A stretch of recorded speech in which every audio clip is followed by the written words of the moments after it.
We invented fire here. We invented fire. We invented fire here. We invented fire. People still don't get it. Like most finance, they just don't, it's not clicking with them. We invented fire here.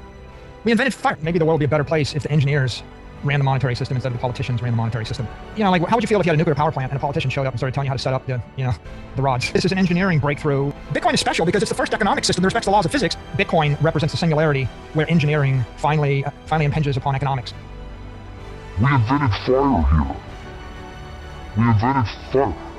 I give you fire, and you can conquer the world, change the civilization, reroute the course of human history. And I'm seeing aqueducts and roads and airplanes. You know, what's violating the laws of nature, right? And then what is in harmony with the laws of nature? And I think Bitcoin is I'm submitting to the laws of nature in my monetary affairs, and it's the basis for a new economy, a Bitcoin economy. The economies it's competing against are, the U.S. dollar economy and then every other fiat economy. In the absence of Bitcoin, I have to basically convert the 500 million in cash into 500 million in stock, and I have to decapitalize the company in order to keep the stock from crashing. And if I don't, the stock crashes, and then then the company fails. And if I do, and I get one blip like a pandemic, then the company runs out of cash and the company fails. Or I have to go and beg hat in hand to the government, to a politician, to bail me out, and then I'm basically corrupted by the political process. So that's a moral hazard. Like we've been forced into a moral hazard, forced into a moral hazard, forced into a moral hazard. Trotsky said, you may not be interested in war, but war is interested in you. How do people embrace jarring new ideas? One is the old guard dies.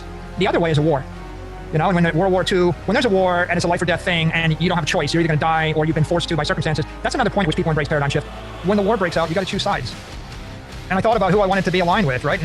And I looked at the world and I thought that the Bitcoiners and the freedom lovers and those who worship truth, I thought that those were the right people.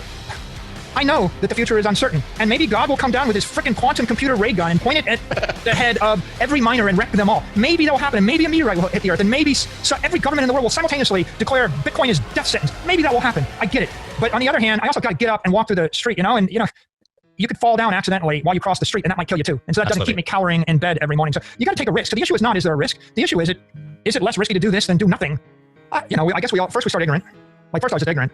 Then I was skeptical. Then my mind was opened by circumstance, and then I became interested.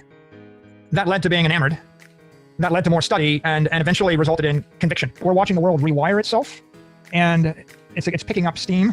But to your point, how long will it take, and how far will it spread? It's hard to know how rapidly it spreads. All we know is that it's a cleansing energy. It's clean. It's like building an economy on clean monetary energy for the first time in human history. I made my decision. Make yours. We need to move forward. I'm not going to freeze to death. I'm not going to cower in my basement. I'm not going to engage in behavior which is obviously morally hazardous to my health, right? I just rather have the uncertainty of the other thing. I invested $600 million into this thing. Here's 8 hours of me talking about it. Do you get it? Yes? No? Yes? Go crack your piggy bank. Take your money out. Put it in the Bitcoin network. Leave it there. Wait for the world to get better.